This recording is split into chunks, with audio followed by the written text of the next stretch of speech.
सबको जय मसीह की। हम आज के बुधवार के प्रार्थना में हमने वचन लिया है जिसके ऊपर हम मनन करने वाले हैं। वो है यूहन्ना रचित सुसमाचार, उसका 11 चैप्टर पद 32 से 41 तक। आइए हम देखते हैं उसमें क्या लिखा है। जब मरियम वहाँ पहुँची जहाँ यीशु था तो उसे देखते ही उसके पाँव पर गिर के कहा, हे प्रभु, यदि तू यहाँ होता तो मेरा भाई न मरता।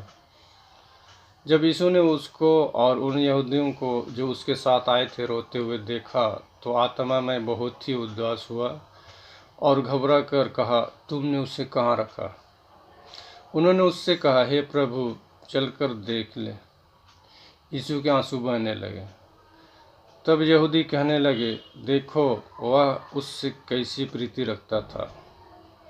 परंतु उनमें से कितनों ने कहा, क्या यह जिसने अंधे की आंखें खोली यह भी न कर सका कि यह मनुष्य न मरता। यीशु मन में फिर बहुत ही उदास होकर कब्र पर आया। वह एक गुफा थी और एक पत्थर उस पर धरा था। यीशु ने कहा, पत्थर को हटाओ, उठाओ। उस मरे हुए की बहन मरथा उससे कहने लगी, हे प्रभु, उसमें से अब तो दुर्गंध आती है, क्योंकि उससे मरे 4 दिन हो गए। यीशु ने उससे कहा, क्या मैंने तुझसे ना कहा था कि यदि तू विश्वास करेगी तो परमेश्वर की महिमा को देखेगी। तब उन्होंने उस पत्थर को हटाया। फिर यीशु ने आंखें उठाकर कहा, हे पिता, मैं तेरा धन्यवाद करता हूँ कि तूने मेरी सुन ली। आइए हम इस वचनों पर चर्चा करें। तो ये वचन और ये घटना द्वारा प्रभु यीशु मसीह हमसे मुख्य 4 बातों के ऊपर जोर देना चाहते हैं कि इस घटना से हम क्या सीखें। पहली बात है, हम देखते हैं जब यीशु मसीह उस लाजर के गांव के तरफ अपने चेलों के साथ गए हुए थे, तो लाजर की एक बहन मरियम उसको खबर लगा कि यीशु यहाँ आए हुए हैं। तो उन्होंने यीशु के पास जाकर उसके चरणों में गिरकर उससे कहने लगी कि हे प्रभु, यदि तू यहाँ होता तो मेरा भाई लाजर न मरता। इसमें हम देखते हैं कि मरियम उसके पांव पर गिरती है। तो हमें भी एक मसीही को ये चाहिए कि हम भी अपने जीवन में हमें अपने आशीषों की प्रचुरता की घमंड हमें दिखाना नहीं चाहिए। किसी से भी अच्छा बर्ताव करना चाहिए। किसी से बातचीत करने में भी हमें एक नम्रता का गुण हमारे ऊपर होना चाहिए। हम किसी से विनयपूर्वक बात करें, या सामने वाले को ये महसूस होना चाहिए कि भाई ये हमसे कुछ मेरे प्रति कुछ अकड़पन दिखा रहे हैं। तो ये सब चीज़ हमारे मसीहत में होनी चाहिए। ये सीख हमें इस घटना में बहन मरियम द्वारा किए गए काम से हमें देखने को मिलता है कि हम भी जो भी कुछ कार्य करें तो हम विनयपूर्वक पिता परमेश्वर हम विनती द्वारा, प्रार्थना द्वारा मांगे। कई बार देखा गया है कि प्रार्थना में हम नम्रता दिखाते नहीं, पर हम एक आज्ञा देने जैसी वाली प्रार्थना करते हैं कि भाई हमें चाहिए तो चाहिए। ये भाव प्रार्थना में देखने को मिलता है। पर यहाँ एग्जाम्पल द्वारा घटना में घटित तथ्यों के द्वारा हमें यही शिक्षा देना चाहते हैं प्रभु यीशु मसीह कि हमें भी नम्र होकर ही हम पिता परमेश्वर से मांगे तो वो स्वीकार्य होगा। दूसरी बात पे हम जाते हैं प्रीति। इस घटना में हम देखते हैं कि प्रभु यीशु मसीह जो हमारे पापों के लिए, इस जगत के हर एक मानव जातियों के पापों के लिए उसने अपने आप को बलिदान किया क्रूस पे चढ़ा के। तो प्रभु यीशु मसीह जब अपना जान दे रहे थे तब भी उनके आंसू नहीं बहे। उदास जरूर हुए थे पर आंसू नहीं बहाए। तो इसमें हमें यही देखने को मिलता है इस घटना में कि प्रभु यीशु मसीह के आंसू बहने लगे ये खबर सुनकर कि उसका विश्वास पात्र लाजर उसका मृत्यु हो गया है। तो यहाँ पर हम देखते हैं जब यीशु मसीह ये खबर सुनता है और आंसू बहाते हैं, यानी कि लाजर इस दुनिया में थे तो उसने मसीहियत के रूप में क्या क्या उसके ऊपर गुण थे, और यीशु मसीह के रोने आंसू बहाने से यही हमें देखने को मिलता है कि लाजर एक बहुत ही अच्छा इंसान था, जो यीशु मसीह को भी उसके कार्यशैली को पसंद था, जिसके कारण प्रभु यीशु के आंसू बहे। तो हमें भी अपने मसीही जीवन में उस लाजर के जैसा ही हमें भी बनना चाहिए। प्रभु यीशु मसीह के हर एक बताए गए काम, वचन, आज्ञा मानकर हम अपने मसीही जीवन में जीवन यापन करने वाले हो सके, जिससे इस घटना के द्वारा हमें यही विश्वास होता है कि एक दिन, जो हम अंतिम दिन के रूप में कहते हैं, न्याय के दिन के रूप में कहते हैं, उस दिन हमें प्रभु यीशु मसीह स्वर्ग में ले जाने के लिए हमें न्योता देंगे। तीसरी बात है विश्वास। यहाँ पर हम देखते हैं लाजर की 2 बहन थे, उसमें से दूसरी बहन बोलती है कि हे प्रभु, उसमें से अब तो दुर्गंध आती है, क्योंकि उसे मरे 4 दिन हो गए। जब यीशु मसीह लाजर को देखने के लिए उनसे कहता है कि कहाँ पर है, मुझे वहाँ ले चलो। तो कब्र पर पहुँचने से पहले वो लाजर की दूसरी बहन मर्था है, जो बोलती है कि हे प्रभु, उसके तो मरे हुए 4 दिन हो गए। तो यहाँ पर मर्था के ऊपर, मर्था के जीवन में जो विश्वास है, उसके ऊपर हमें, उसके विश्वास के द्वारा हमें ये प्रभु यीशु मसीह हमें शिक्षा देना चाहते हैं कि हमारे जीवन में विश्वास कितना है प्रभु यीशु मसीह के प्रति। तो यहाँ पर हमें उदाहरण के तौर पर देखने को मिलता है कि मर्था, उसको अब भी विश्वास नहीं था कि मैं अपने भाई लाजर को जीवित अवस्था में देख पाऊँगी। इसीलिए उसने, प्रभु यीशु मसीह चाह रहा था उसको जिलाने। तो ये सब काम करने के पहले ही मार्था, उसकी एक बहन है, वो ये बात बोलती है, क्योंकि उसको विश्वास नहीं था कि प्रभु यीशु मसीह उन्हें वापस जीवित करने वाले हैं और करेंगे। ये विश्वास बहन मार्था को नहीं था। तो हमारे जीवन में भी ऐसे ही हम अपने जीवन में प्रभु यीशु मसीह के प्रति विश्वास में कमज़ोर हैं, जिसके कारण हम अपने कामों में या तो अपने दैनिक जीवन में हम आशीष पाने से वंचित हैं। और हम विश्वास के द्वारा ही हमारे सब कुछ, जो यीशु मसीह ने हमें वचनों द्वारा आज्ञा भी दिया है, शिक्षा भी दिया है, कि हम उसको अपने जीवन में अमल में लाएं, जिससे हम आशीषित और अपने जीवन में अपने जीवन को खुशहाल बना सकते हैं। तीसरी बात है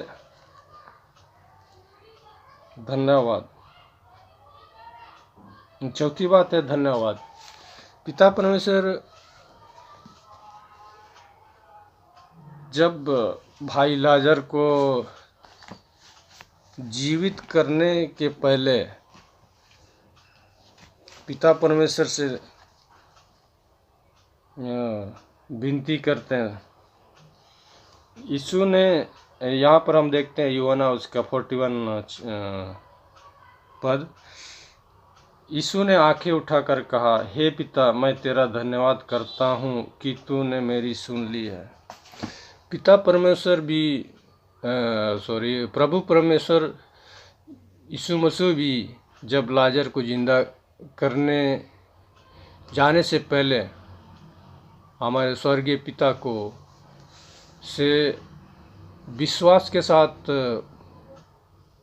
प्रार्थना कर रहे हैं, आंखें उठा रहे हैं, यानी कि उनको पिता परमेश्वर की सहायता चाहिए, उसके लिए उन्होंने आंखें उठाया और पिता परमेश्वर से दृढ़ विश्वास के साथ थैंक्स गिविंग दे रहे और जो कार्य करने से पहले उसको पूर्ण विश्वास हो रहा है कि मैं जो काम करने जा रहा हूँ वो पिता परमेश्वर मुझे सहायता करेगा और वो काम होगा। ऐसी विश्वास के साथ हमारे प्रभु यीशु मसीह आंखें ऊपर उठाकर पिता परमेश्वर को धन्यवाद देते हैं। तो इस घटना में के द्वारा हमें यही शिक्षा देना चाहते हैं कि हम भी हमारे जो दैनिक जीवन में, चाहे वो हम अपने परिवार में, अपने कॉन्ग्रीगेशन में, अपने समाज में जो भी काम हम करते हैं और वो काम में हम सफलता पा जाते हैं, तो हमें उस सफलता के प्रति प्रभु परमेश्वर को धन्यवाद देना चाहिए। चाहे वो हम आर्थिक रूप से ना दे सके, पर हम विनती प्रार्थना के द्वारा हम प्रभु परमेश्वर को धन्यवाद देना चाहिए, ताकि हमारा जीवन जो मसीही जीवन है वो एक फलवंत मसीही जीवन हो, जिससे हम प्रभु के प्रेम में, उसके विश्वास में हम बढ़ते रहें। तो आज के इस वचनों द्वारा हम 4 मुख्य बिंदुओं पर देखते हैं कि हमें नम्रतापूर्वक अपने मसीह जीवन में एक नम्र दिल, विनय पूर्वक ये गुण को अपनाएं, जिससे हम प्रभु यीशु मसीह की नज़रों में हम एक सच्चा मसीही जैसा उसके द्वारा ग्रहण योग्य हो सकेंगे। दूसरी बात है प्रेम, प्रीति। प्रभु यीशु मसीह ने लाजर के ऊपर जो प्रेम किया, वैसे ही हम भी अपने मसीही जीवन में प्रेम को पहला स्थान देंगे, जिससे हम उस प्रेम का जो प्रभाव हम इस दुनिया में छोड़ रखेंगे, तो अवश्य प्रभु यीशु मसीह हमें स्वर्गराज में जाने के दिन हमें अवश्य ग्रहण करेंगे। और तीसरी बात है विश्वास। इस घटना के द्वारा हमें विश्वास के प्रति जो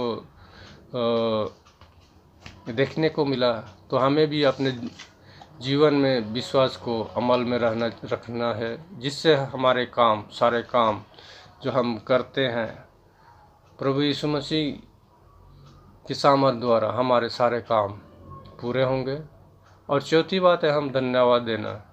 भले हम आर्थिक रूप से धन्यवाद चर्च में नहीं चढ़ाएं, पर हम प्रार्थना द्वारा पिता परमेश्वर को धन्यवाद अवश्य देने का कोशिश करें, इसे नहीं भूलें, जिससे हमारा मसीही जीवन आशीषित जीवन रहे। आइए हम छोटी सी दुआ प्रार्थना करते हैं। धन्यवाद देते हैं पिता परमेश्वर, आज के इस वचनों के द्वारा पिता परमेश्वर आपने हमारे मसीही जीवन में 4 गुणों के बारे में बताया पिता परमेश्वर, कि हम आपके द्वारा इस घटना में घटित अवस्था में पिता परमेश्वर आपने हमें 4 बातों के ऊपर बात करने को मौका दिया पिता परमेश्वर। धन्यवाद देते हैं कि हम अपने मसीही जीवन में पिता परमेश्वर नंबर को पहला स्थान दें पिता परमेश्वर। दूसरा स्थान पिता परमेश्वर प्रीति, कि हमारे मन में, जीवन में प्रीति अवश्य रहना चाहिए पिता परमेश्वर, जिससे हम मसीहत का एक ज्योति के रूप में बने रहें। धन्यवाद देते हैं पिता परमेश्वर कि हम आपके ऊपर विश्वास में बने रहें, और पिता परमेश्वर आपको हर एक कामों के लिए धन्यवाद देना हम नहीं भूले पिता परमेश्वर, जिससे आपके प्रेम में हम बंधे रहे। धन्यवाद देते हैं पिता परमेश्वर सारी आशीषों के लिए। आपने हमें आज तक इस महामारी के काल में पिता परमेश्वर आपने हमें संभाले रखा है, और तरह तरह की और भी दूसरी शैतानी ताकत से आपने हमें सुरक्षित रखा है, इसलिए आपको धन्यवाद देते हैं। प्रार्थना करते हैं पिता परमेश्वर हमारे कॉन्ग्रीगेशन में जो भी भाई बहन इस अपनी बीमारी में पड़े हैं पिता परमेश्वर, उन्हें आप संभाले रखें, और एक दिन आप उन्हें अच्छी सेहत के साथ पिता परमेश्वर कॉन्ग्रीगेशन में आप लेके आने वाले हैं। और वो आपका धन्यवाद करने वाला पाए। धन्यवाद देते हैं पिता परमेश्वर कांग्रेगेशन के हर एक कामों में। पिता परमेश्वर आज तक आपने पिता परमेश्वर कांग्रेगेशन को भी अच्छी तरह संभाले रखा है, इसलिए आपको तहे दिल से धन्यवाद देते हैं। धन्यवाद देते पिता परमेश्वर सारे आशीषों के लिए कि आगे के समय में पिता परमेश्वर हमें आप सुरक्षित रखेंगे और आपका स्तुति आराधना होते रहे, ऐसी हम आशा विश्वास करते हैं। धन्यवाद देते हैं पिता परमेश्वर सारे आशीषों के लिए और ये छोटी सी प्रार्थना यीशु मसीह के नाम में मांगते हैं, सुनिए और ग्रहण कीजिए। आमीन। मसीहा तेरी रहमत का सहारा मुझको चाहिए। मसीहा तेरी रहमत का सहारा मुझको चाहिए। मेरी कश्ती भंवर में है, किनारा मुझको चाहिए। मेरी कश्ती भंवर में है, किनारा मुझको चाहिए। मसीहा तेरी रहमत का सहारा मुझको चाहिए। भटकती जा रही है जिंदगी अनजान राहों में, भटकती जा रही है जिंदगी अनजान राहों में। मसीहा तेरी मंजिल का इशारा मुझको चाहिए। मसीहा तेरी मंजिल का इशारा मुझको चाहिए। मेरी कश्ती भंवर में है, किनारा मुझको चाहिए। मसीहा तेरी रहमत का सहारा मुझको चाहिए। न जाने कब कहाँ पर जिंदगी की शाम हो जाए, न जाने कब कहाँ पर जिंदगी की शाम हो जाए। मेरी तकदीर का रोशन सितारा मुझको चाहिए। मेरी तकदीर का रोशन सितारा मुझको चाहिए। मेरी कश्ती भंवर में है, किनारा मुझको चाहिए। मेरी कश्ती भंवर में है, किनारा मुझको चाहिए। मसीहा तेरी रहमत का सहारा मुझको चाहिए। मसीहा तेरी रहमत का सहारा मुझको चाहिए। आइए अपने सरों को झुकाए और दुआ करें। Let us look to God in prayer. स्वर्गीय विराजमान पिता परमेश्वर यीशु मसीह, आज के शाम फिर एक बार हम सब आपके पवित्र चरणों में आते हैं। सारा गौरव केवल आप ही को देते हैं। तहे दिल से आपको धन्यवाद करते हैं, क्योंकि दिन प्रतिदिन आप हमें जीवितों के हिसाब में रखे हैं, सेहतमंद रखे हैं, हमारे ज़रूरतों को पूरा कर रहे हैं, इसलिए धन्यवाद। हमारे साथ आप हमारे परिवार को, हमारे रिश्ते बंधुजनों को आपने महफूज रखा है, इसलिए धन्यवाद करते हैं। पिता परमेश्वर, आज के प्रार्थना के लिए, आज के गीत गाए हर एक लोगों को आपके चरणों में समर्पित करते हैं। हर एक को नाम नाम से आशीर्वादित करना। वचन देने वाले दास को भी आपके चरणों में समर्पित करते पिता। उस बेटे के आने जाने में, कामकाज में, उनके परिवार में आशीष उंडेलने के लिए आपसे दुआ करते हैं। खास करके आज के वचनों को हमने सुना, लाजर की कहानी जो हम सुनते आ रहे पिता परमेश्वर बचपन से, 4 अंशों पर उन्होंने आज मनन चिंतन किया है। हमने आपके वचन को सुना है पिता परमेश्वर। पहला, हमें नम्र होने की आवश्यकता है, नम्र होकर आपके सामने, नम्र होकर सबके सामने रहने की आवश्यकता है पिता परमेश्वर। दूसरा, जो आपका प्रेम हम पर है वो सदा के लिए है। आपके पिता परमेश्वर, आपके प्रेम जो लाजर पे था, उस प्रेम के लिए आपने अपने आंसू को बहाया है। और पिता परमेश्वर, आप हमारे आंसुओं को भी पोंछते हैं, इसलिए हम आपको धन्यवाद करते हैं पिता। आप हमारे सुख दुख में बने रहते हैं, इसलिए धन्यवाद। जिस तरह आप प्रेम पूर्वक लाजर के, उनके परिवार के दुख में भी, बहनों के दुख में भी बने रहे, उसी तरह हमारे दुख में भी बने रहने के लिए आपसे प्रार्थना करते हैं। तीसरी बात जो आपने हमें फिर एक बार स्मरण दिलाया, हमारे विश्वास के बारे में। हाँ पिता, हम विश्वास में डगमगा जाते हैं, कई बार हम असफल रहते हैं। हमारे विश्वास को बढ़ाने के लिए आपसे शक्ति, बुद्धि हम आपसे चाहते हैं। उसी तरह हम चौथे में अंश में देखे हैं पिता, हमें धन्यवाद देने की आवश्यकता है सदा सर्वदा, क्योंकि इस लॉकडाउन में, इस महामारी में आपने हम सभी को सुरक्षित रखा है, महफूज रखा है। भले हम बीमार भी थे पिता परमेश्वर, आपने हमें वापस चंगाई प्रदान की, इसलिए धन्यवाद। वर्णन मेमोरियल मेथोडिस्ट हिंदी कलीसिया कल्याण के हर एक मेंबरान को नाम नाम से आप आशीर्वादित करने के लिए आपसे प्रार्थना करते हैं। बच्चे से लेकर बुजुर्ग तक सभी को आपके चरणों में समर्पित करते हैं। खास करके वे जो इस वीडियो को देखते हैं, सुनते हैं पिता, उन्हें आप आशीर्वादित करना, उनके परिवारों को आशीर्वादित करना, उनके सेहत में, उनके कर्ज में आप आशीष का कारण बनने के लिए आपसे दुआ करते हैं पिता परमेश्वर।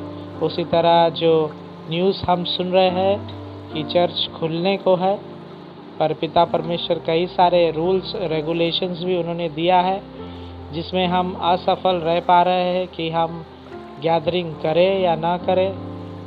और पिता परमेश्वर, इन सभी बातों को हम आपके पवित्र चरणों में समर्पित करते हैं।